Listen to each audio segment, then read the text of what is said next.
To ഞാൻ നിങ്ങളുടെ സ്വന്തം ജസീറാമിസ്. എന്റെ മക്കളെ, എല്ലാവരും ഭയങ്കര ഹാപ്പി ആയിട്ടിരിക്കുന്നില്ലേ? സുഖല്ലേ? അടിപൊളിയല്ലേ? ഓക്കെ അല്ലേടാ? എടാ, ഇപ്പൊ എല്ലാവരുടെ ഒരു ടെൻഷൻ ഉണ്ട്. എല്ലാവരും ഭയങ്കരമായിട്ടുള്ള ടെൻഷനും അതുപോലെ ഒരുപാട് ഡൗട്ട്സ് ഒക്കെ ആയിട്ടിരിക്കുന്ന ഒരു ടൈമാണ് അല്ലേ?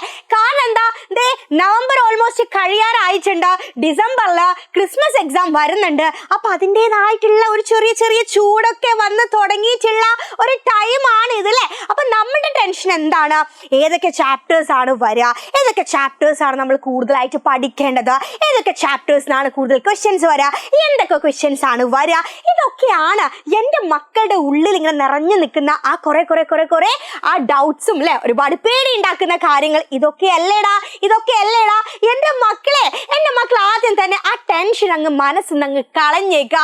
ഓണം എക്സാം നമ്മൾ കളറാക്കി, അതുപോലെ ക്രിസ്മസ് എക്സാം നമ്മൾ അതിനേക്കാളും കളർഫുൾ ആക്കാൻ പോവാണ്. മിസ് തരുന്ന വാക്കാണ് കുറിച്ചിട്ടോ. ഈ പിക്ചർ കണ്ടില്ലേ? ഈ സന്തോഷത്തോടെ ആയിരിക്കും എൻ്റെ മക്കള് ഹിന്ദി എക്സാം ഹാളിൽ നിന്നും ഇറങ്ങാൻ പോകുന്നതും. ആൻസർ ഷീറ്റ് വാങ്ങുമ്പോൾ ഇതേപോലെ പിക്ചർ നിങ്ങൾ എടുത്തു വെച്ചോ.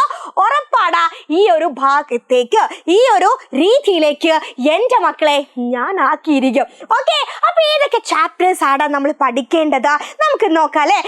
മക്കളെ നോക്കാം. ഏതാണ് നമ്മുടെ മൂന്നാമത്തെ യൂണിറ്റില്ലേടാ? നമ്മുടെ മൂന്നാമത്തെ യൂണിറ്റിലെ ഫസ്റ്റ് ചാപ്റ്റർ ഓർമ്മയില്ലേ? ഏതടാ? ജബ് ഗാന്ധിജിക്ക് ഗഡി ചോരി ചലി ഗയി അല്ലെ? ഒരു ലേഖനം പഠിച്ചിട്ടില്ലേ? നമ്മുടെ ഗാന്ധിജിയുടെ കണ്ണട കാണാതെ പോകുന്ന ആ ചാപ്റ്റർ നമ്മൾ പഠിച്ചില്ലേ? ഇമ്പോർട്ടൻ്റ് ആണ് ഈ ലേഖനം, ഇമ്പോർട്ടൻസ് ആണ്. എന്തൊക്കെ വരാൻ ചാൻസ് ഉണ്ടടാ?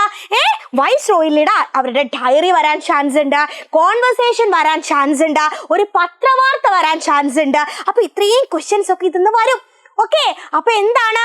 ആ വൈസ്രോയും ഭാര്യയും തമ്മിലുള്ള കോൺവെർസേഷൻ ആവാം, ദെൻ ഗാന്ധിജിയുമായിട്ടുള്ള കോൺവെർസേഷൻ ആവാം, ദെൻ ഡയറി ചോദിക്കും, അതുപോലെ തന്നെ ആ ഒരു ഇൻസിഡന്റ് പറഞ്ഞത് കൊണ്ടുള്ള ഒരു ന്യൂസ് റിപ്പോർട്ട് ചോദിക്കും. ഒക്കെ 4 മാർക്കിന്റെ ക്വസ്റ്റ്യൻസ് ആണ്. അപ്പൊ അത്രയും ക്വസ്റ്റ്യൻസ് ആ ഒരു ചാപ്റ്ററിൽ നിന്നും വരാൻ ചാൻസ് ഉണ്ട്. പേടിക്കണ്ട, ഒക്കെ അങ്ങോട്ട് തന്നിരിക്കും. ഓരോന്ന് വീഡിയോ ആയിട്ട് അങ്ങ് തരും. നിങ്ങൾ എന്ത് ചെയ്യണം? 2 കൈ നീട്ടി സ്വീകരിക്കുക, അടിപൊളിയായിട്ട് പഠിക്കുക, തകർത്തെഴുതുക. Okay, yes. ദെൻ മൂന്നാമത്തെ യൂണിറ്റിലെ ലാസ്റ്റ് ചാപ്റ്റർ ഏതാടാ? ജൻ ജൻ കാ ചേഹ്റ ഏക് എന്ന് പറഞ്ഞിട്ടുള്ള ഒരു കവിതയാണ്. സേഫ് ആണ്, ടിപ്പണി പഠിച്ചാൽ മതി. 4 മാർക്കിന് ആ ചാപ്റ്ററിൽ നിന്ന് എന്താടാ ചോദിക്കുക? കവിത ആയതുകൊണ്ട് ടിപ്പണിയാണ്, നമ്മൾ ഓൾറെഡി പഠിച്ചതാണ്. അതിലും സിമ്പിൾ ആയിട്ട് നമ്മൾ ഒന്നുകൂടി പഠിക്കാൻ പോവാണ്. അപ്പൊ പിന്നെ ആ മൂന്നാമത്തെ യൂണിറ്റിലെ മൊത്തം മാർക്കും നമുക്ക് കിട്ടും. മിസ് തന്നിരിക്കോടാ. യെസ്, നോക്ക്. നെക്സ്റ്റ് നമ്മുടെ 4ാമത്തെ യൂണിറ്റിലെ ഫസ്റ്റ് ചാപ്റ്റർ ഏതാടാ? ഫുട്ബോൾ കെ ദിൽ കാ രാജ. നമ്മുടെ പെലെയുടെ ചാപ്റ്റർ ഉണ്ടടാ അല്ലെ? അത് അത്യാവശ്യം ഒരു വലിയ ചാപ്റ്റർ ആണ് അല്ലെ?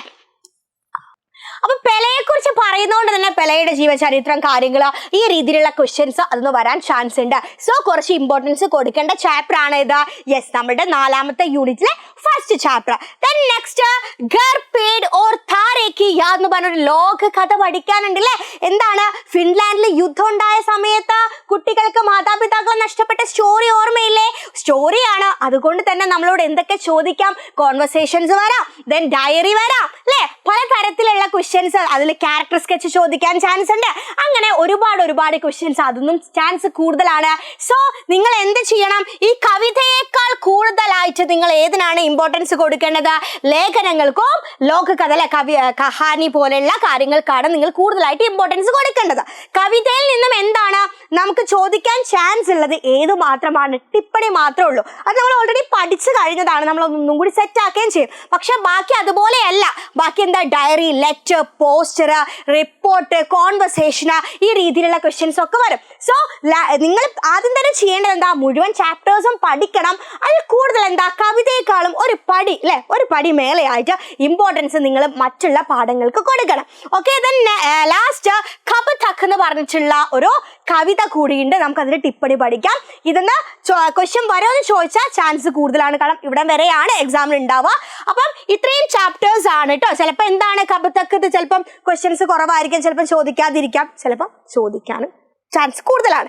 അപ്പൊ നമ്മൾ എന്ത് ചെയ്യണം? ഈ ഒരു 5 ചാപ്റ്റേഴ്സ് നമ്മൾ പഠിച്ചാൽ മതിയടാ, നമുക്ക് A+ കിട്ടൂടാ. സെറ്റ് അല്ലേ? അപ്പൊ എന്റെ മക്കൾക്ക് ഏതാണ്ട് ഒരു ധാരണ കിട്ടിയില്ലേ ചാപ്റ്റർ ഏതൊക്കെയാണ്, ചാപ്റ്റേഴ്സിന് ഏതൊക്കെ തരത്തിലാണ് ക്വസ്റ്റ്യൻസ് വരാന്ന്. ഇനി എന്റെ മക്കൾ പേടിക്കേണ്ട ആവശ്യമില്ല. ഓരോ ചാപ്റ്റേഴ്സിനും വരാൻ ചാൻസ് ഉള്ള ക്വസ്റ്റ്യൻസ് എന്റെ മക്കൾക്ക് മിസ് ഇതേ ഓരോന്നായിട്ട് സിമ്പിൾ ആയിട്ട് കുറഞ്ഞ ടൈമിൽ അങ്ങ് പഠിപ്പിച്ചു തരും. എന്റെ മക്കൾ അത് പഠിച്ചാൽ മാത്രം മതിയടാ. മിസ് ഉണ്ടടാ കൂടെ, മിസ് ഉണ്ടടാ, എജുപോർട്ട് ഉണ്ടടാ കൂടെ. അപ്പൊ നിങ്ങൾ പേടിക്കേണ്ട. അപ്പൊ നിങ്ങൾ ചെയ്യേണ്ട കാര്യം എന്താണ്? നമ്മുടെ ഈ വീഡിയോ നമ്മൾ മാത്രം കണ്ടാൽ പോരാ, നിങ്ങൾ ഒരുപാട് ഫ്രണ്ട്സ് ഇല്ലേടാ നിങ്ങൾക്ക്. അപ്പൊ നിങ്ങൾ എന്ത് ചെയ്യാ, നിങ്ങളുടെ ഫ്രണ്ട്സിനോടൊക്കെ പറയാ, എല്ലാവർക്കും ഷെയർ ചെയ്ത് കൊടുക്കുക. ദെൻ സബ്സ്ക്രൈബ് ചെയ്യാത്ത ആരെങ്കിലും കൂട്ടത്തിൽ കാണുന്നുണ്ടെങ്കിൽ വേഗം സബ്സ്ക്രൈബ് ചെയ്യടാ. ദെൻ കാരണം എന്താ, നിങ്ങൾക്ക് വേണ്ട ഓരോന്നായിട്ട് ഈ ചാനലിൽ ഇങ്ങനെ വന്നുകൊണ്ടിരിക്കും. Okay, yes. അപ്പം എല്ലാവരും ഹാപ്പി ആയിട്ടിരിക്കുക, ഹെൽത്തി ആയിട്ടിരിക്കുക. നമ്മൾ ഈ എക്സാം കളർഫുൾ ആക്കിയിരിക്കും, മിസ് തരുന്ന വാക്കാണ്. യെസ്. ദെൻ എക്സാമിന് ഇമ്പോർട്ടൻ്റ് ആയിട്ടുള്ള ഓരോ ചാപ്റ്റേഴ്സിൽ എല്ലാ ക്വസ്റ്റ്യൻസും കേട്ടോ, ചാപ്റ്റേഴ്സ് വരാൻ ചാൻസ് ഉള്ള മുഴുവൻ ക്വസ്റ്റ്യൻസും കുഞ്ഞു വീഡിയോസ് ആയിട്ട് മിസ് വരുന്നതായിരിക്കും. അപ്പൊ എങ്ങനെയാ, നമുക്ക് കളറാക്കണ്ടേ?